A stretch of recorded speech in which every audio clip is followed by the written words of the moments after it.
अहानमक्तदा diamond radio channel की crime update तरामरी सुब तांक ताबीरिबसिंगु जेम्स हगुजमना तरामनोक्चबो लोइना कोकनोनो खुरमजरी डॉक्टर अमग महाकी मचानुपा अमखकी मिसिगी अदुगम केस अमखकनी केस असि मियामदा तमजरगा मियामनसु ताबीबा मतमदा तोंगा तोंगा क्राइम रिपोर्ट्स लेट नाइट स्टोरीदा ताहनजकीबा केसता मसिगा हाइफेट हाइफेट मानबा क्यासु मियामदा ताहनजकरे सोयदनमके अदोमसु हारिबा केस असिदा डिटेक्टिव अमगुम पुलिस अमगुम सोयदना अदोम ओइबिगनी हाइबा थाजबगु लोइनना हाइबदी मिहात असि कनाना सथगदगी हाइबसि अदोमना जस्ट इमेजिन तौबियु अदुगा फीडबैक अमदी कमेंट पिबियु ममांगी तराउंदु सुबगी सु फीडबैक अमदी कमेंट पाथोकचगी यूपी दा 2016 गी मसिदा गोरखपुर हारिबा मफमदा थोकिबा दुगुंबा थौदोक अमनी मफम असिगा अशोक नगर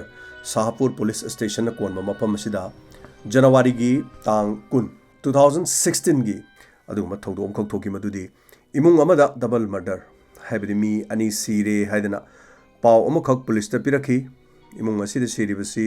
डॉक्टर अमनी डॉक्टर ओम प्रकाश लोइना महाकी मचानुपा सही मरी सुरबा मगा लूटपाट का मरी लेना अदि हुरान सिंथी का मरी लेना इमुंग असिदा मिहात सि चथरमबनी अदना इमुंग असिदा सीरे मी अनि हाइदना पुलिस त पाव पिरखी पुलिस मफम अदुदी याम थुना सटखिरम थौदोक थोफम अदुदा पुलिसना कोयंग यंकी पुलिस की हौनबी मतुंगिना सिरिबा सिबा हक्सांगदा करीने अटैक तौबा करम मोंगदु सिबा आंगांगदुना मतौ करम सिरिबा हाइबने चिंबा से याम कुपने यंखी अदुगा पुलिस की मफम अदुदा मखोगी यंगफम थोप यंगबदा नतना अतोप्पा मी सिंग अदुना ला अमा मतमदा मखोगी पोचै करी करी चिथरमबगे करी वानहोबगे मखोगी करी ताहोबगे हाइबने चिंबा से इन्वेस्टिगेशन मखोगी तोफम थोप तौखिरमी मसी मतुंग इमुंग अदुदा लैबी ओम प्रकाश की नुपी असि महाक कपतुना लेरमी मतम अदुदा ओम प्रकाश की नुपी कप असिदा पुलिस हाइकी मतौ करमना थौदो असि थोकनो नाहाकना मतौ करमना थौदो असिदगी नाहाकना हिंगहोबनो हाइदुना हाइकी असुम हाइबा मतम नंगसी नोंगालमदाइदा युमदा थोंग थिलकी थोंग हांगदोक्तुनि येंगलुबा मतमदा मियोय खरा चंगलकी मियोय अदुना चंगलपगा इमुंग अदुदा लुटपाट तौनबो होनकी मदु खामलुबदा आइगी इपुरोइबना मदु खामनबो होनकी अदुबु इपुरोइबदा मखोइना अरुम्बा पोट अमना महाकपु थोंगकी फुकी मदुदा महाका लांगना फानाबा इन्नबा मदु हाथननबगीदमक थौदोक अदुदगी महाकसु ngaktoknanaba honaki haibo wafam asini aduga imung manung adudagi mapuroibabu nungthangna thaduna halaba matungni imung manungdagi pochai aduga sel thum khara puduna chatki hasumna haiki matam aduda pigliba chahi mari khakta ngari bangang asidi matau karam siribano matam aduda angang asisu karigidamukta makoina halibano haibade ai khangde adubu angang ase makoina hatpi khre haiduna mahak mamitagi mapi taba makai kaptuna mahak police ta paudumki police नंगलीबदी नहाक्ति करीगिदमक्ता मखोइने attack तौरमद्रिबनो हाइबसिनी मतम अदुदा महाक्सु मखोइगा यामना कन्ना इन्नबा मुन्नबा हाइबदी मंगोंदा attack तौनबो होनकी अदुबो मखोइ पोचै हुराला मतुंग याम थुना चटखी हाइबा वाफमसिनी मसिगी वाफमसिदा पुलिसना थाजबो ngamlamde मदुदी नुपी असिना करीगी सोहलमद्रिबनो डॉक्टर ओम प्रकाश हालमे महाक फमुंगदा अखोइगी नुंगथंगना थारगा हालगा लेरमकी महाकी नुपीना हाइबगी मतुंग इना थोंग हांगदोरपदा पोचै हुरांगे तौबदा महाकी मपुरोइबना हौगलगा खामखी मदुदा मुक्नबदा नुंगथंगना थोंखे हाइबनी अदुबा असिबा मसादुदी फमुंगदुदा हिपलगा मकोक अदु कायरगा फिबम थीना सोकलगा इना पुमचाइ चाइरगा लेरमकी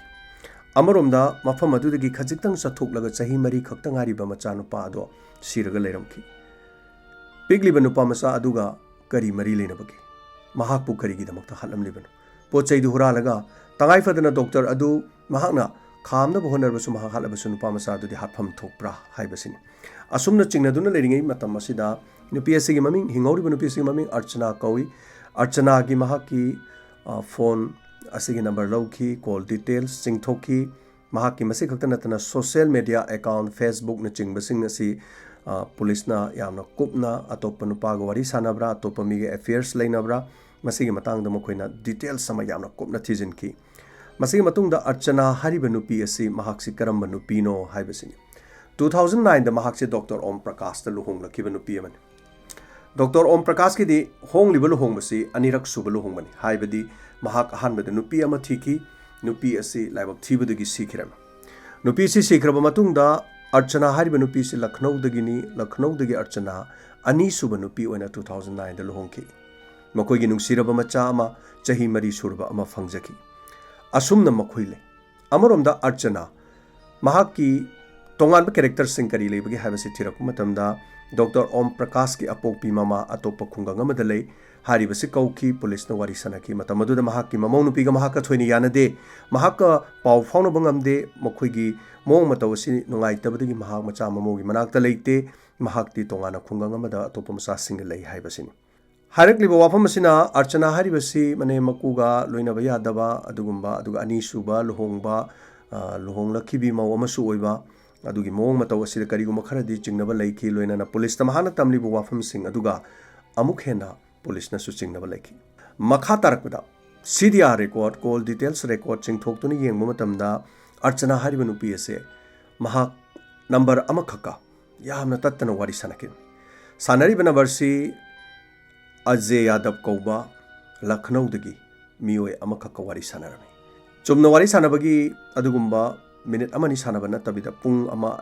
अनि सानबगी अदुगुम्बा कॉल डिटेल्स रेकॉर्ड मरिक चुमना फंकिरम मसिगी मतुंगदगी अजय यादव हारिबा मियोय असे पुलिस न फाब चतखी अमरोमदा सोशल मीडिया दा अर्चना गी सोशल मीडिया दा सु पुलिस न चेक तौब लोइखिरम असुमना अजय यादव हारिबा मियोय असे महाक की कॉल डिटेल्स रेकॉर्ड की मतुंग इन्ना महाक फाब चतखी फारखी असुमना महाक की लास्ट लोकेशन से थोंदोक उदु थोक जनवरी की तांग कुन सिदा महाक की लोकेशन सु पुलिस ने येंकी लोकेशन येंगो मतमदा गोरखपुर हारिबा हाइबि थोंदोक थोंलिबा मफम स्वाइदा लोकेशन ओइ हाइबसि सु पुलिस ने इराय लाइन खंखिरम मसिगी मतुंगदा करिगिदमक्ता नुपी असिगी मपुरेबसे हालिबनो अंगांग असि नंगना करिगी हालिबनो हाइन हंकी मतमदु आइदि हाते आइदि मफम असिदा थबक अमगी लाकपनि अदुबु आइगा मिहात असिगा करिगुम अमत मरी लेनदे हाइबो मफम साइकी मतमदुदा पुलिस ने कॉल डिटेल्स रेकॉर्ड मोंद उतकी सिदा लेरिसिदी नंगना खंगदे याउदी हारेगसु अर्चनागा नंगा वारी खरा सानब मिनिट अमनी दगी हेंदोक्तना पुंग अमा अनि नखोय नीना वारी सानरपसे मतम यामना कुइरे अदुना सिदा लेरे हाइदुना चे कॉल डिटेल्स रेकॉर्ड उलम महाक खुंबंगम खिदे अदुबु महाक्ति मिहात असिदा याउदे हाइदुना हाइरम मसिगी मतुंगदा अर्चना अमुक फागतखी अर्चना वहंग पहंगखी महाक्सु तोंगाना कामद वहंगखी लोइनना अजय यादव हारिबसिसु कामद महाक्सु वहंग पहंग तौकी मखोयनिगी वहंग पहंग तौबदा खुमलक्लिबा मचिन अदो अमत्त मानरमथि अमना अमहाय असुमना मानदबा अदुना मखोयनिगी हंगक्लिबा वहंग सिंग अदुगी पाखुम अदु मानद्रबनिना अमना खुमलक्लिबा अदुदा पुलिसना अमु हेना चिंगनबा हेनखिरम मसिगी मतुंगदगी अमोहना अजय हारिबा मियोयसि मंगोंदा यामना कन्ना तखलगा वहंग पहंग से हंकी अमरोमदा अर्चना लखनऊदगिनी अदुगा अजय यादव हारिबसिसु लखनऊदगिनी असुमना कन्ना तखत्तुना हंगबगी मतमदादी महांगा मसाना याजरखी मदुदी थबगसे डॉक्टर ओम प्रकाश की नुपी अर्चना हाइबदगी तौबनी हाइबा वाफम से हाइखिरा कयादा ngakhraba असुमना मखोय अनि 2015 दा मखोय अनि सि मार्च था दा फेसबुक दा खंगनरखी फेसबुक दा खंगनरकपदगी मखोय अनि चैटिंग हौखी सेटिंग असुमना तौरमबदगी फोन नंबर लौखी फोन नंबर लौनबदगी फोन दा व्हाट्सएप दा मेसेज थानखी मखोय अनि मरी लेनरखी तुमिना उनरखी मखोय अनिगी तोंगानबा फिजिकल रिलेशन अरोनबा नुपा नुपीगी मरी लेनरखी असुमना मखोयनिगी अफेयर्स लेनरकपसिना मरम ओइरगा हेना खुदोंग चानबा मखोयदा थोखिबा थौदोक्सी करिनो हारगदी अर्चना लखनऊदगिनी अजय यादव लखनऊदगिनी असुमना गोरखपुर लेरबा मतुंगदा मखोय लखनऊदा हेक महाकी नुपीसी थबक चलमी मसिना मरम ओइरगा अर्चना अमदी अजय यादव मखोयनी उनबगी तंजा यामना फंकी असुमना मखोयनिगी अरोनबा मरी से डॉक्टर ओम प्रकाश न खंगलकी अमदी महांगनी इफा फजना थबक असे मखा ताना तौगनु हाइदुना डॉक्टर असिना यामना फजना मंगोंदा हाइकी अदुबु मखोयनिगी मरी असे तोखिरमती मसिगी मतुंगदा डॉक्टर सी साउकी मखोयनी वांगांगनबा चैनबा खन्नबा लेनकी मसिना मरम ओरगा मखोयनी उनबा फंगलकिरमती पाव फाउनबा फंगलकिरमदे मसिगी मतुंगदा नोंमदी पाव फाउनरकी फाउनबा मतम अदुदा मखोयनी उनबदा वारेब असे लेपनकी मदुदी नंगा इगा पुंसी चुप नुंगाइना लेमिनसी हाइरबदी आइगी पुरेबा डॉक्टर ओम प्रकाश हात्रबदी करिगुम्बा मतो पाइ लेररोय अदुदी पिकली बंगांगसिदि करि तौगनी अंगांग असिसु खुरौ थांगदना हातोख्रसि सोइदनमकी नंग नुमित अदो जनवरी की तांग कुन नुमित असे अयुक अंगनबदा आई गेट थोंग हांगतोरके नंग लाउ थोंग हांगदोगा इमुंगी थोंगसु आई हांगदोकलंगे इमुंगदा चंगो अदुगा फमुंगदा तुमलिबा ओम प्रकाश पु ꯃꯀꯣꯛꯇ ꯅꯨꯡꯊꯪꯅ ꯊꯥꯒꯦꯔꯥ ꯊꯥꯡꯅ ꯌꯥꯟꯒꯦꯔꯥ ꯅꯪꯅ ꯍꯥꯠꯂꯨ ꯑꯗꯨꯒ ꯃꯁꯤꯒꯤ ꯃꯊꯪꯗ ꯑꯉꯥꯡ ꯑꯗꯨ ꯍꯥꯠꯁꯤ ꯍꯥꯏꯅ ꯃꯈꯣꯏꯅꯤ ꯑꯁꯨꯝꯅ ꯄ꯭ꯂꯥꯟ ꯇꯧꯈꯤ ꯃꯁꯤꯒꯤ ꯃꯇꯨꯡꯗ ꯍꯥꯏꯔꯤꯕ ꯊꯕꯛ ꯑꯁꯤꯃꯛ ꯃꯈꯣꯏꯅ ꯖꯅꯋꯥꯔꯤꯒꯤ ꯇꯥꯡ 10 ꯑꯌꯨꯛ ꯅꯣꯡꯉꯥꯜꯂꯝꯗꯥꯏ ꯁꯤ ꯃꯇꯝꯗ ꯃꯍꯥꯛꯅ ꯒꯦꯠ ꯊꯣꯡ ꯍꯥꯡꯗꯣꯛꯈꯤ ꯇꯨꯃꯤꯟꯅ ꯑꯖय ꯌꯥꯗꯕ ꯆꯪꯂꯛꯈꯤ ꯃꯁꯤꯒꯤ ꯃꯇꯨꯡꯗ ꯏꯃꯨꯡꯒꯤ ꯊꯣꯡ already hana archana hangdoktuna imungda changakhi imungda changlakpadagi phamungda isi sina nungaina tumliba Dr. Om Prakash mahak imungda mi changle haiba khangde phamung aduda mahak longni hiptuna leiriba asumna tumliba mi aduda Ajay Yadavna nungthangna mafam marang khangdana makokta masing khangdana thomkira ina pumchai chaiki tummiba mi amada nungthangna thombada madugi chaina aduga mahaki law khongbaduda mikap tholaki kana pikliba macha chahi mari suriba mapaga hek thangnana tumliba macha nupa si mikap tholakira oiriba phiba maduda angang adu kibadagi phamung mathaktagi chentaraki mi hatpagi thawdogadu archana haibadi mapuriba halibidu mahak yengduna phamung marak adu leptuna phamung aduda tumliba angang aduna phamung aduda chentaraki phamung adudagi angang adu chentaraki mamada konki mapa hatpado angang aduna yamna kini yengkira angang aduna mamada konsinjabagi maramdi mahak mamada kondun nakna lerabadi safety oragani sin adubu phamungda siriba Om Prakash hatpa loiraba matungda anirak suba mihat mahaki oigani haibadi angang aduna karisu khanglamdabasu yai mamada chena koliba angang adubu mathadagi setkhi makhori metki maduda apopi mama archana su yauki minungsi leitana pikliba masamakna pokjaba chahi mari khaktangariba angang ado makhori metun hatki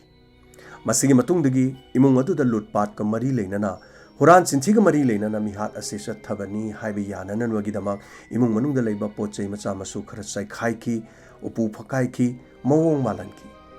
Imung Adudigi Sel Kara, Kariguma Poche Karapuraga, Ajay Yadab Haribami OSC, Imung Adudigi, Get Hangdok to the Salanki. Get Hangdok to the Hek Sakramatung Hak later Matunda Archanana, Yumyaida Mahak Quailau Kikapki. Like I Tanaba Muksumang the Turkey, Quailau Lauki. Masak khangdaba miyoi khara laklaga yumda huran chinthi toramlaga ipuroiba halamle icha halamle haiduna lauki masidagi lekai taki lekai sangsilakpadagi paw asi numit aduda police ta asumna lekai gi mina paw tamki double murder mathue doctor amaga machanupa ga halamle mahaki nupina halamdre haiduna police ta paw pikibin wafam asi archana amadi Yadav Ajay Yadav Mukhoi Anina Wapamasi Yazaki Mokhoni confession da amaga haiba chap chana ba haiba do ikira nungsinabagi dama aronba affairs kidama mapuroi babu nungthangna thomduna halaga yengba pikliba mahaki machanupa do adusu mathada hingjagani kiduna thak niktuna mapa hatpe yengduna leiriba adusu singthoga mangaksamme khairga hatki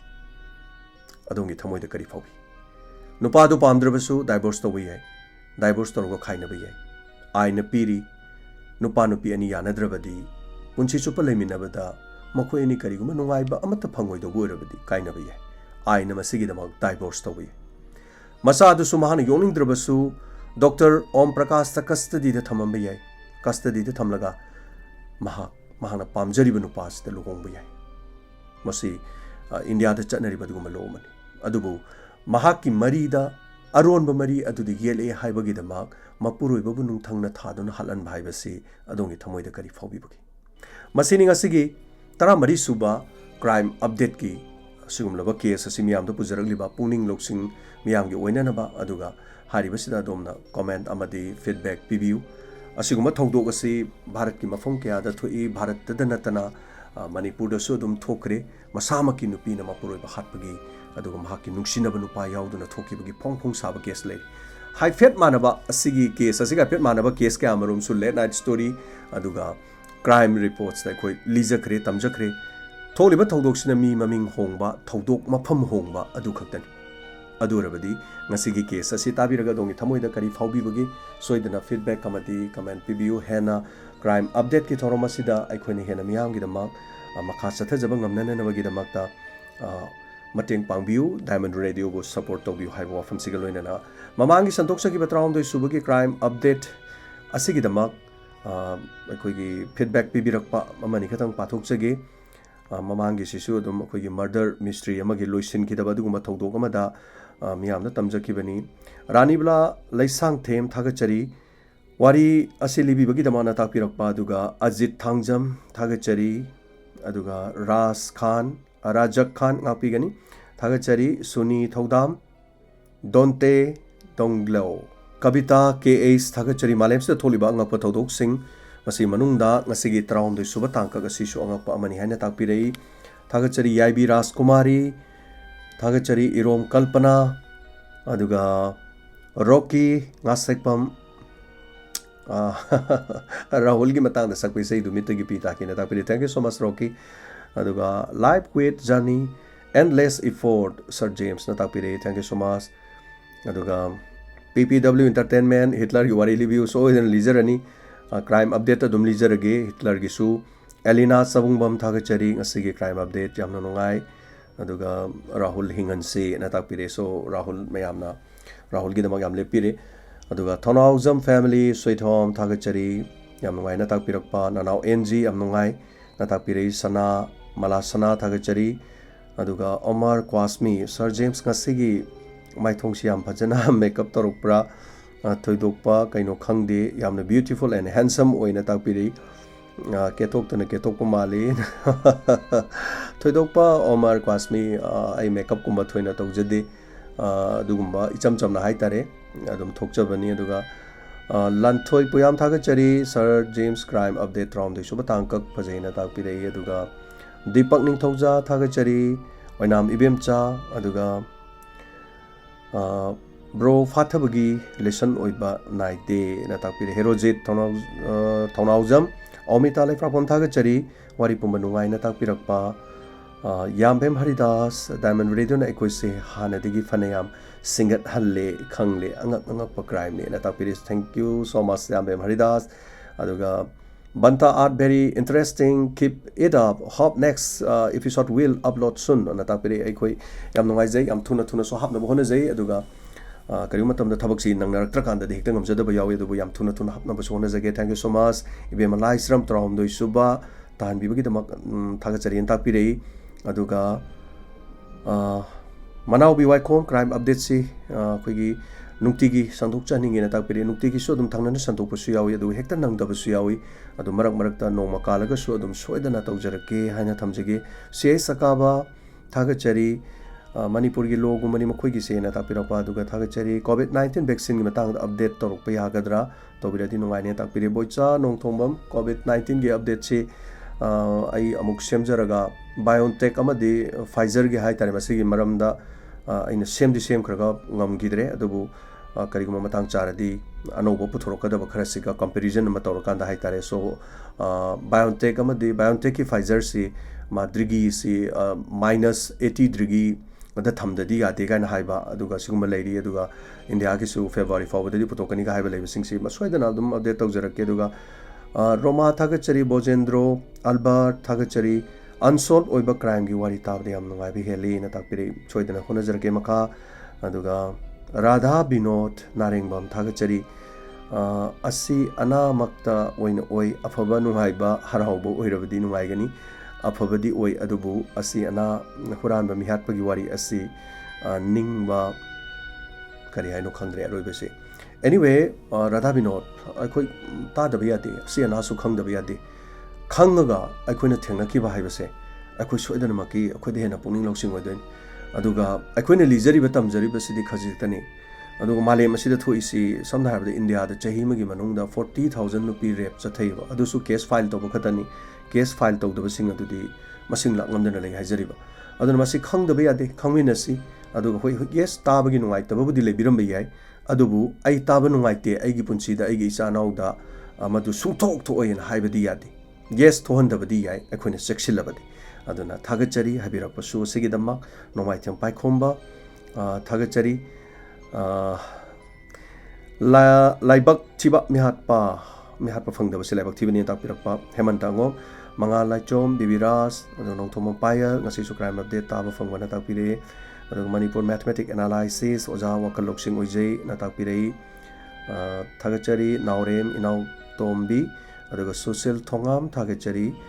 Sajida Gamer Pro Thagachari Robert Nahapam Thagachari Sak Nami Ama Chabada digestion tawse matam kayam kuina change khut ama othok laga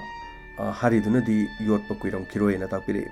Robert sak se akoigi sak macha khara pik pa macha mana ngasai khuchi chaba jani aduga akon bagi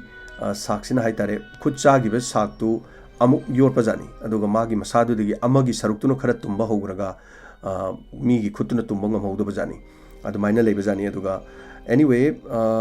ayo ramthar lamjing lamta thagachari na pu mangkrabdi kanglai paki mangjabani ana e yaudaba punsi nungsangbo ibiuna takpiri ayo ramthar aina syam toina hajabadoni pokpuna mita sibagi tang ikrabani aduga hinglingai matamda haitare kariguma miyamgi dama kariguma khradang akhoi khasi akhoi tamjaram ngamjaram gadi haitare masina akhoi na ahobo ojaraga matungda kaya mehna tholoktana lamjing lamthak pungamba kara amasum tambiba ngamba kaya so tholo poisanu hawdokpa leitrabadi chathaba makha chathanaba su leiroi haijariba aduna thagachari wari liba matamda accused amade victim singi photo se matang chana nakanda photo hapirak labdi am ngai takpirei aduga hariba accused sing do nakanda upiradi masi chumme ayoramthar adu akoina tawjari sigi ayoramthar nungai tab khar su lei kari no haikanda samna harabda ai boko haram ain semjai boko haram gi picture natraga kai khar hapchan bado maduna dum copyright la kanda akoina semjari basigi haitare so akoida karimta kanada ba haitare akoina semjari basida su diamond radio gi revenue macha ma kajari bani so mayamna yengbiri ba tawbiri basina akoida akoigi revenue macha ma lai yamdrabadi episode amana aduna maduna diamond radio na mang da changsin na bo honabada akoigi achauba mateng oijai ada photo natraga video gum sai am hapchaningi yamna aduga masigi maramda haitar hapro copyright laga harido boko haram gido mi myam yenge akoida single lupa mat laktre aduna tawdi am tawjani ba ai masigi maramda syam nei najari aduga aina khangdaba su lei maramdi hariba singsi tonga tonga video natraga photo singsi season matamda karama mongda season nargadi gaina haibase aduna aisu khara dum thijari haitare so aisu am pami aduna aina semning ba kya si semangam da baga lei aduga photo di leiba video mateng ga su leiba masi uhanjaning ba aduga yamna leijai aduga matung di yengminasi hena aigi loksing aduga kari asing maramda aisu yam kan nainajari khangba leiraga di dum hona jarake aduga leitringai de sumna khara taminarga dum hona jage sumaina adu kari matam da utpe yab leiraga su ucharake haidana haijage aduga jeko ngangom thagachari nirmala tokcham aduga sajim japan gi takka hero sirai si mayamna twitter killer haina khangnaba adugi wari do libiro takpire nirmala yengjage soidana kariguma link ka leira so hapetang ekoida thabiro khigi number 9077222001 aduga khara dum yengmina si haina dumaina haijage sangita ningtokjum thagachari Howard pyramid chemistry gi matang dana habire pyramid chemistry ai pa badi loijare aduga ai soidana pyramid ki sisu matang chaba mada nongma ai soidana hapchage Howard thank you so much habira pasigi damak aduga khangak pa moirangcha thagachari aduga Vidyarani crime update ki loksing waina habirakpa Ria Mengbam thagachari aduga Jayanta Laisram Romilal Loitongbam Naurem Bembem aduga Ningombam Naubi sarna toriba thabak timing siga sumang lila tawba karambana tawgadorige khangjaning bagi hangjabani na tapire sumang lila tawba yaragadi sa sumang lila tawba yaragadi thabak se khara di bera kai adubo ai thabak se hana sungaire sumang lila tawga so dum leptana dum chai chupa chatpadi nate yes adubo aina nungti gi tawriba thabak khara dadi sumang lila chalagadi adum khara akai badi le adubo ai nangnaba dum hona je nungtin khara record tawbani khangde kaini khangde adum khara de dum ngamnabadi hona jai aduga chumani nawbina habiri base adu rasi tombi thagachari aduga Malem Laisram aduga New Zealand da thokiba mioi amana masjid da mioi nifu hen hatkiba documentary amatong hapira dinu ngai ne tapiri Malem Laisram ase aina wai li di hape lijakre atopa crime update kida update nate crime late night story kida ipanjakre wari oina adubu matang sabada mu yengmina si karigumba leiragadi na aduga Michael Consum thagachari Sanaton Sharma thagachari Jona Pamei aduga PK Thaudam warisina takle 1935 tadi drug ki karbar yamna tawraba jatni dana Malem se iramdam sidaki suona